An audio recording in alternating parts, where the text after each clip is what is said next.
Hi everyone, my name's Hannah Chandler, and for my CES presentation, I did learning stations. My mom's a first grade teacher and I'm home for the weekend, so she's let me use her classroom as an example so we can go around and show how we would actually set up learning stations in an elementary classroom. She's behind the camera and my dad and my sister are going to service some students in the other room. So one of the most important things about stations is that they all focus on a similar topic or standard.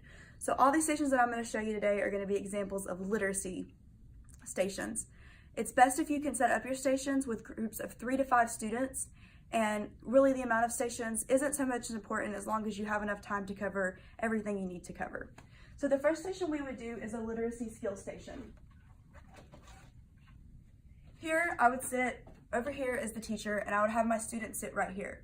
This one's a little bit more of a game setting. It's a little bit more fun for the students. So this one works on soft C and hard C. Here the students would just take different cards with words that start with soft C and hard C and place them on, and then I would check to make sure they got it correct. It's a great idea if you can have a teacher, parent volunteer, or assistant overseeing all the stations, but in most cases that's not possible. So a great idea for an individual station is letting students read or write in their individual writing journals. This is a way that students can stay occupied. You're still in the room and overseeing what they're doing, but it's a bit of independent work that they can do on their own. For the third station, we're also working on literacy standards. We're doing sight words here. This is a station my mom actually uses in her classroom, so we're using her materials for this one. Each block has a different sight word on all 4 of the sides. If the students get all 4 sight words correctly, they get to place that on their tower.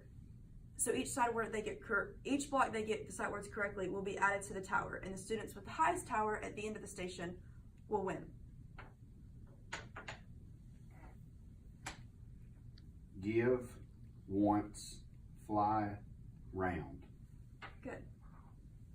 Vary, your, its, world. Not quite. That word's actually would. Let's leave that right here and keep working on it. I'll come back to you later and we might add it to your tower. I'm going to move on to Abby. Station time is a great time for formative assessment. For example, if I was working on art-controlled vowels in the classroom setting, this is the perfect opportunity to review and test my students to see what they know. If I have 5 different station groups and 3 of the groups have a great understanding of art-controlled vowels, then I might be able to move on to something else within the next day, and the 2 groups that struggled, we could continue working on this. This is a great time to individualize stations a bit and see what my students actually know. Here we're going to use our phonics cards and see if my students can correctly spell words using the art-controlled vowels. First we'll use armadillo. Okay, Abby. Armadillo, armadillo, R, R, R. I want you to write the word yard using the armadillo sound.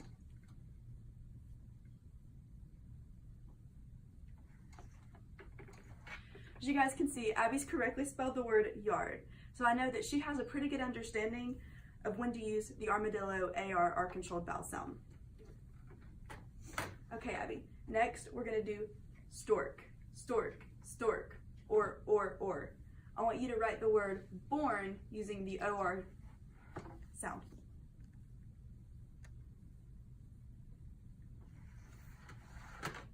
Okay, Abby has also correctly written the word born, correctly using the OR sound. So I know now that Abby has a pretty good understanding of how to use art-controlled vowels. If I had another student over here who wasn't getting them so well, I might move him to a different station group tomorrow and work on those with him a bit more. Okay, so what you guys saw was a mock station rotation in an actual classroom setting. Now, all of those stations were literacy stations in a first grade setting, but it really doesn't matter what age group your students are or what topic or standards you're attempting to cover. The most important things to remember when you're creating a learning station, no matter what classroom you're in, is that all groups consist of between 3 to 5 students.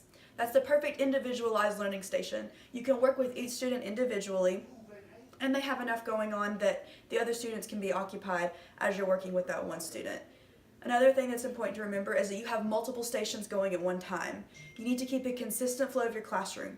Keep the time consistent. For example, if you want to do 20-minute stations, try not to go over. Keep each of your stations at exactly 20 minutes.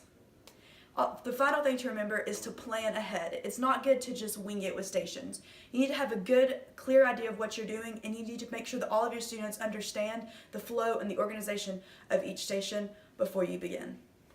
All right, hope you guys learned a little bit more about learning stations.